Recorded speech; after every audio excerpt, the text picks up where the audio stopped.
we've got copper, we've got so many riches. It's all in the ground. It's the land. And that's what the New World Order wants. And so when we ministered to some mine captains that had been working for the globalists there in South Africa, they would tell us that when they hit a huge, they blow up a dynamite and they would open up a room of gold. Immediately they have to leave everything, report it to the big wigs at the top, and the big wigs at the top say to them, shut down everything. Don't say a word. They shut down that room of gold. They go and assess how much they've got. The next day, you start watching the stock exchange and how they're playing with the gold price. And so it's all money. It's all about money. Because if they pay the programmers want lots of money. And so how they have funded has been to use the riches of the land to be able to fund their evil plan of what they have done with the survivors, how they've paid the programmers, and what they have done to be able to do what they're doing. So they want to, they've taken out, in most nations, they've taken out the middle class because they want the very rich or the very poor that they can control completely. And so your middle class, we don't have jobs for people. 50% of the people don't have jobs in South Africa. It's just people that used to, have some pop-up shop and they would at least do a bit of business. That's all. It's just after that horrible time 4 years ago where the whole world stopped and everything was, you couldn't believe that we could get to a place where every government would agree and everyone would come to a place of standing still and where everybody was shut in their homes. You know the story. It was like, how did we get here? But they did it while we were sleeping, and the church was sleeping because the church has the answer. I mean, we have the authority to pray. And so, if that was the shofar sound, the blast of the trumpet, we've just had trumpets, and if that was the sound of the trumpet for us to wake up and to know where we are in the times around us, that we just realize things are serious. And it's time for the church to arise. Yes. Because we do have the answer. Amen. We can rise up as intercessors in prayer. And that's why this ministry is also training intercessors, doing spiritual mapping, knowing how to fight, knowing what it is to stand in the day of battle. And so it's also training up the warfare, the warriors. And also explaining, how things work in the spirit, that if the church is in their position and we are fighting with Yeshua, then we definitely on the winning side. But it's when we don't even want to stand in unity, when there's competition amongst us and each one is trying to push their own thing, that we're not going to get anywhere. And so why do we do that? Why do we push our own thing? Why do we compare ourselves with others? Because of our own brokenness. Right.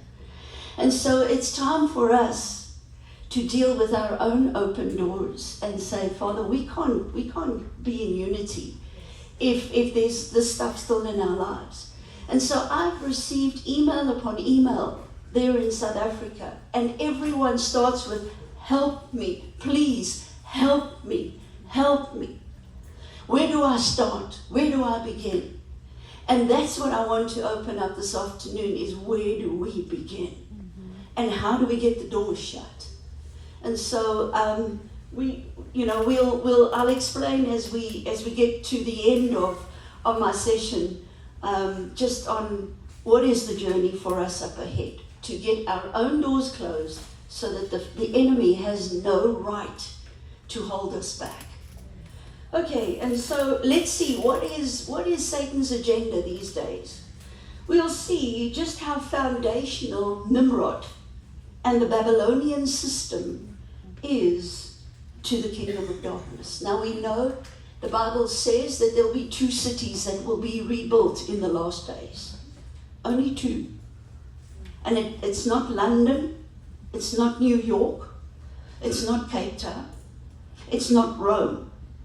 The two cities the Bible speaks about is the New Jerusalem and Babylon.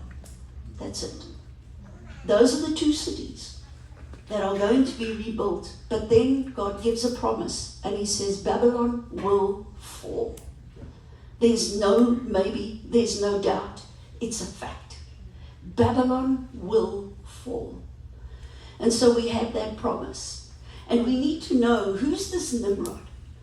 And we've ministered to survivors who have seen him in a medical or a scientific, as a scientist, in a lab coat, because he's doing experiments on people all the time. And he will play a big role. There's a big deal around Nimrod. We need to understand the role of Nimrod. All right, so we'll see how all the pieces are coming together.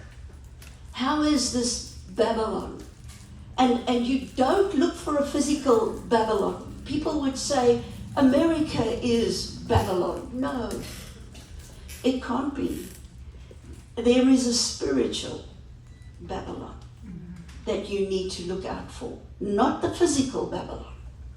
Just like there's a spiritual New Jerusalem that's coming, so we need to look out for the spiritual Babylon that is being formed around us. Okay, we'll see the pieces coming together. They want to bring back Nimrod because there's something very specific about Nimrod and his life. And we're just going to do a quick summary on who's this Nimrod. He was the king of Babylon. His wife was Semiramis, and the queen of Babylon. And then they had a son called Tammuz. And they would weep, the woman would weep for Tammuz. So it was all this whole thing about the marriage where the mother marries her son and then falls pregnant, has children with her son. That's the order of Babylon. And if you know mind control, and if you know what has been happening in the SRA kingdom, you'll know this is how women are then, they will fall into the same pattern. You will see the relationship with the son, although it's not external. Remember, this is all behind the scenes, in the back parts, where there is a very close sexual bond between a mother and a son, and it's coming from Babylon. That's the way they work. So spiritual, it's a spiritual Babylon. It's not a physical place, it's spiritual. And it's the one world government. And so we see, interpreting the Tower of Babel correctly, we need to understand what happened in those days, because God says, just as in the days of Noah, when we had the Tower of Babel, so it will be at the end, where we believe this is where we're coming to. And we see that prior to the story of the Tower of Babel, we read that mankind was living according to their languages. All right, so they had languages, lands, and nations. In Genesis 10, verse 31, it says, and these are the sons of Shem. Shem was one of the sons of Noah. And so he had 3 sons, remember? 2 of them were good guys, and they covered their father's nakedness when he got drunk. But the one was not a good guy. He exposed his father, and the rabbis say that he actually sodomized his father. And so, I mean, that's that's already where things went wrong. Anything against the covenant, anything against what God had put in place is now being reversed and broken down so that everything is anti-God. That's what they are trying very hard to accomplish. All right, so the sons of Shem, they were living by their clans, by their languages, their lands, and their nations. So that's how they were living before the Tower of Babel. And then we see in verse 32, and these are the clans of the sons of Noah according to their genealogies, in their nations, and from these the nations spread abroad on the earth after the flood. And so we see that it was only after the flood that there was this dispersing, and the people then went to all different nations of the world. They spread from the Middle East, where the Tower of Babel was, and when their languages were confused, they moved. So some went to Egypt and built the pyramids. They built exactly the same shape as the Tower of Babel. Some went to South America. Now you know you're close here, so you can go to South America and you can go and see, what is going on there. So Table Mountain they saw as this also as a tower, as a type of tower with a flat top. And so you can just see how throughout the world in different nations and countries where the people were dispersed, they tried to copy the Tower of Babel. And so we see that at the Tower of Babel, we find that the nations had traveled to one place. So here they are, they all gathered together into one place. They had one language and one speech. So can you see this one world mindset coming together? And they had decided to build a tower. So this tower, when you read the children's Bible, you think it's a tower that's huge and they're trying to reach heaven. But it wasn't. It was actually a psychic antenna. And they were trying to reach the fallen angels' second heaven.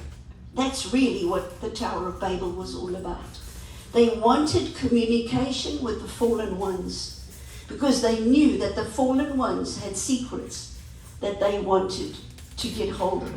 So this whole thing that Hitler did a couple of years ago in our lifetime, if we think of time, is exactly the same story. He wanted the information. He wanted to connect with the fallen ones. And so the tower is a psychic place to connect with the fallen ones. That's how he was trying to make contact. And we see that he sent many of his people, he sent on expeditions. I've been ministering in Germany for years. Actually, I went there because I wanted to learn about apartheid. I wanted to learn why. Why this horrible, evil theology that hit South Africa and all of the horrible things that was going on there. Do you know that apartheid started in Germany? It's actually Hitler's idea. The Aryan race, the super duper race. And so that's what he then brought into South Africa. And so the Third Reich ended with Hitler in the Second World War, but went on in South Africa and other nations where the doctors were taken to continue the mind control that was happening in Second World War. And so then I understood, what Germany was all about and how that whole spirit came over into our country. And then digging at the roots and digging up the roots of Nazism, looking at the Germanic stuff and how they had also spread all over the world. And many children were born from there, and how mind control just flourished. And it was with Dr. I don't want to even call him a doctor. He's Mengele, Joseph Mengele, who did the dirty work for Hitler. And, we went to the concentration camps. We went to look at what did they do? What were the experiments that they did with the people? It was so horrific. But they had all that human flesh to work with and to do the experiments. And there was another guy that he was a Jew, and he was a very clever doctor. And he was actually the best known to dissect bodies. And he wrote a book called I was Joseph Mengele's assistant. I read that book. That's what he called his book. He tells a story of how they would kill the person that he wants to dissect, and then bring in the body, and then he would have to open up. And he said that Mengele was there, and he was pointing out all the different things, and they had an artist that sat drawing what was going on, whatever they wanted to see with the eye color and all sorts of things that they wanted to see with the experiments that they did on the people. And so these things are documented, it's there. It's not just stories, it's genuine what happened. And from there, it turbo boosted mind control because they knew how they could work with the people and how far they could push the people. And everything was documented. And so from there, it just spread. Mind control spread throughout the world. But Germany was like a petri dish for mind control in the world. Mm-hmm. And then, of course, when the doctors that was trained by Joseph Mengele then spread, and we know that NASA came over to the United States. And the guy who headed up NASA, I was ministering to his daughter, and she's in South Africa and her family were there, so we ministered to the whole family, and that was the head of NASA. And when you watch a History Channel, and they asked him, and they said to him, where did you get your knowledge from to build the rockets? We went to pray at the place where they built the rockets, where they would blow up, and there would be so many things that went wrong because they got the formulas wrong in the beginning, and people would die, but they needed the sacrifice, they needed the blood to continue the project. And so we went to pray there, and the Germans repented for what had happened, how they had pushed mind control even further into this world and made it so strong. Germany was part of it. And so, a lot of them don't know this stuff. And so Vernon von Braun, he's the guy that headed up the project. And if you watch History Channel and they ask Vernon von Braun, where did you get your knowledge from? He said, from them, the fallen ones. The fallen ones. So the fallen angels had given the information for the technology that we've gone so far. After that, I ministered in Germany. I ministered to a lady who was a world banker. And it was in that, now you can work out the years, how many years ago it was, but she was programmed on the iPhone 6. Fully programmed on the iPhone 6. So they took her mind and they programmed her according to the iPhone 6. And so she was desperate, looking for help because she was being taken out every night by the Nephilim. Every night she was being abused. And so we've learned a lot. When you travel and you go to different countries, you see a lot of things. You meet a lot of people. And God trains you. He shows you. You're being trained on the job. And He opens your eyes for a lot of things. And so we see this whole Tower of Babel is going to repeat in our lifetime. We are seeing it being built in our lifetime. Yes. So Genesis 11, verse 1 to 4. Now the whole earth had one language and the same words. Okay, so now they're in unity. And remember what God said when He saw it. He said, we've got to do something about it because now nothing is impossible for them. And He knew that He had to disperse their languages because He had to get them separated. But at that stage, when they built the tower, they had one language and the same words. As people migrated from the east, they found a plain in the land of Shinar and settled there. And they said to one another, come, let us make bricks and burn them thoroughly. And they had brick for stone and bitumen for mortar. Then they said, come, let us build ourselves a city and a tower with its top in the heavens, but second heaven, not third heaven. God Almighty is in third heaven. And many times we have this thing about, oh, I'm so happy, I'm in seventh heaven. Be careful, it's not the right heaven. It's 3 heavens only, all right, in the Bible, just 3 heavens. So don't go to seventh heaven, that's the wrong one. Okay, so they said, okay, let's build this tower and let us make a name for ourselves, lest we be dispersed over the face of the whole earth. So they wanted this tower because they wanted to connect. And so what we then see here is this was the first one world government that started through the Tower of Babel.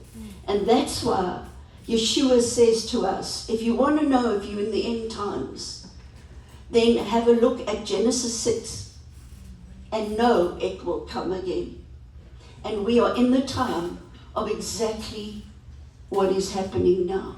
Tomorrow I am going to spend quite a bit of time on explaining to you what it is to be a Nephilim mother. There are more Nephilim mothers than what you realize. They try to downplay it. They try to tell you, no, there's just a very few. If there is, there's just very few. It's a lie. We have found Nephilim mothers all over the world. In the churches where we've been, where we've ministered in churches, we have found them right next to the leadership, infiltrated right there. They don't even know it themselves. They don't know that their back parts are operating on that level. And so we see that we have mankind's first attempt at a one world government, one mind. Now that picture really hit me because that is how they put us in a web.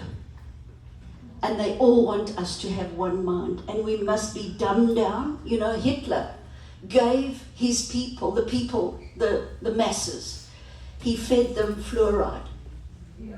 And fluoride dumbs you down. That you do not resist. You do not fight back. You just say, yes, sir. And you do what they tell you. And that's what they're trying to do with us again. They did it 4 years ago. But I don't know what's going to happen now. I do believe God has woken us up. I trust that there will be more of us standing up and saying, no, we will not buckle under this. Because that's what they're trying to do. They're trying to put us into prisons and jails in our heads. It's the whole mind control. All right, so watch this. This is just a picture that we've drawn before the Tower of Babel, Genesis 10, verse 31. There were clans, languages, lands, nations, and then came the tower. And at the tower, it's another word.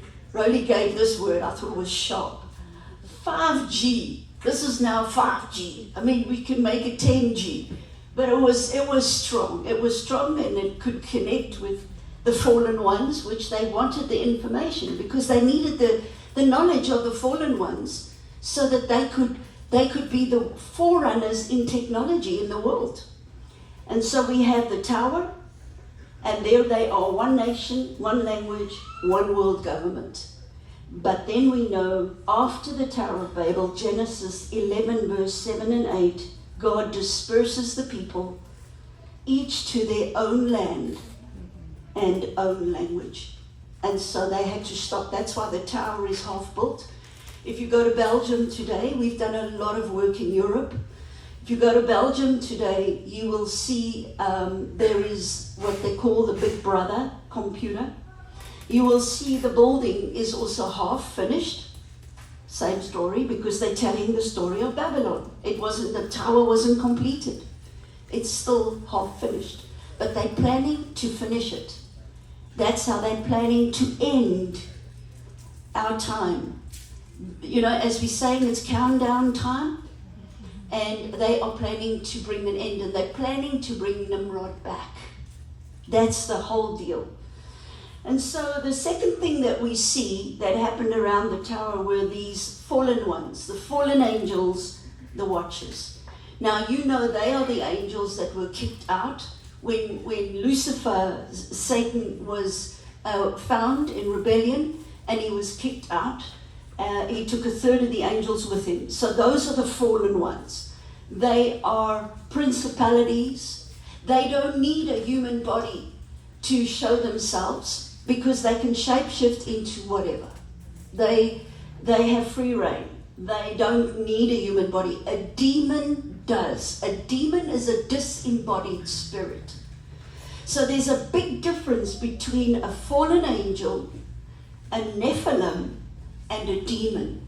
A demon are those fallen ones that died in the flood. And now they don't have a body anymore. So they're spirits. So if you think of a spirit of alcoholism, how does it manifest itself? It needs a body to manifest itself. So it'll go to a pub and hang around, but nobody will know it's there until someone opens the door and the demon enters in with the alcohol, and now they can manifest and cause a big show, with the alcohol, and everybody can say, hey, there's something going on here. And it's this demon that's manifesting because it's got a body to work through. So a demon is a low ranking. It is, if you look at Paul's hierarchy of Satan's army, they are the lower ranking. They do the dirty work. Those are demons. And demons are not our problem. Demons, you bind, rebuke. We have authority over demons, and they have to go. But we have bigger problems. When it comes to powers and principalities, when we're dealing with fallen ones, watchers, what they were called in the Bible. Now, to understand this, there's a book called, the Book of Enoch. But there are different ones. You get Book of Enoch 1, 2, 3. But Book 1 is the closest one to the real deal. Book 2 and 3 has been man-made, and there's a lot of extra stuff added, which I won't even look at. So be careful when you start reading this stuff. Make sure you have a reputable source that you're reading from.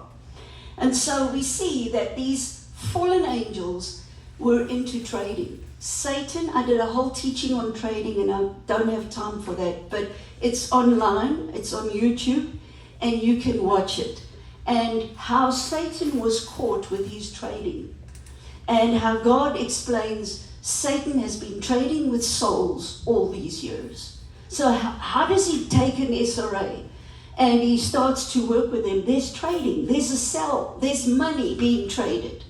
And so this Mammon is always witnessing what is happening at the ritual, where the child is being handed over to the fallen ones. And there's an exchange. It's where grandparents or parents would sell the child, would give the child to Satan. And there is a deal that is made. There is a covenant. It's written down and it's sealed. Under the seal is the covenant. So to get to the covenant, you have to break the seal. Do you hear? I'm just giving you a bit of practical how to undo when you start ministering to people that are hurting in this field. And so you need to deal with the seals. The seals are very important. It seals things. When the king puts his seal, he puts his signet ring and he seals. So Satan is a copycat and he seals things up. And so under the seal is the covenant. What were the agreements? What did the family give? And what did the family get? So those are the kind of things you need to know when you're dealing with covenants. You can't just break a covenant. You pray and you want to quickly break the covenant. No, there's a little bit more work if you understand how it works in the spirit, how they get it there in the first place. So there's this exchange that happens with Mammon. And the trading. There seems to have been a trade agreement with mankind and the Watchers. And Hitler, this was his whole deal. He wanted to be number one in the world. He stood at the Habsburg Museum, the Habsburg Castle, where he would meditate and focus on the sword, on the spear, which they believed was the one that pierced the side of Yeshua. And he would focus because the one who has the spear controls the world. And so he would focus and meditate on the spear the whole time. And he would then, in his mind, Satan was telling him the plans. And so he was very keen. He wanted the information because he wanted to build the rockets. He wanted to be number one. And the sad thing is, at the end of Second World War, none of those Nazi scientists died. They were slipped out of the country and they were brought to United States. And even Hitler didn't die, and that the dentist proved from the imprint of their teeth. So when they found the person that was supposed to have committed suicide and had burnt up, when they looked at his teeth, it wasn't Hitler. It wasn't the same as his imprint from the dentist. So Hitler, they all went down to South America, and from there they operated back into America. And they did a lot of mind control work here in the States, that they could then further the plan. And so these watches, there was this agreement. They wanted the technology, they wanted to be the best. They wanted the best technology of the world. And when you watch the History Channel where they do live interviews with Vernon von Braun, you stand amazed. When I showed this the first time in Germany, the pastor was so shocked because he's a very clever guy. He got a couple of degrees and he was going to be a scientist. And the one who he was going to follow was Vernon von Braun. He thought this was his hero. And then he had to find out with a big shock that this guy was actually working for the watches, for the fallen ones. And so he said, hallelujah, I chose to be a pastor and not a scientist. So he was very relieved when he saw that. But it was the warfare opening up this knowledge in Germany was unbelievable. That night, we were staying like in a very secluded area with big trees and things. And I was lying in the bed and I heard a car. And I heard the car switch the engine off. And I heard it cruising. Just, you know, when you hear a car riding on gravel, it's the engine's not running, but it's just moving. And I tell you, the attacks that we experienced in Germany, opening up all this stuff, was unbelievable. And I remember one year Russ Disdale was there as well with the team. And it was great to know that, you know, they're there too. And but it was really, really some serious warfare. Because, I mean, this was the country that had the covenants. These were where all the covenants started. And so trading women for knowledge and technology. Why? Why women? Because men don't have a womb. And so for the survivors, for those of you that are SRA, know that all the cult are interested in is your womb. That's it. They don't care about you. They feel nothing for you. All they are interested in is your seed and your womb. And they start harvesting your eggs when you're small. We were just checking it up on the internet. I said to him, the average number of eggs for each woman is 2 million. 2 million eggs. And they start harvesting those eggs. And they have projects. They have all sorts of projects that they work on. And so there's a trading that took place. And so there's certain jobs that the guys do that are SRA, that they have to make sure that the women toe the line. But they want the woman's seed. Why? Because of Genesis. Remember the curse in Genesis. There will be there will be war between the seed of the woman and the seed of Satan. And Satan wants the woman's seed. But we're going to talk about that tomorrow in depth. All right, so there's trading for knowledge. The Watchers introduced sexual perversions to mankind. They taught mankind all these horrible, horrible things we're seeing in the world today. Mankind can't even think it up. It's so evil. And so the Watchers were telling them, this is what you should do to mankind. The homosexuality, the pedophilia, and the bestiality. All of the stuff that's happening around us.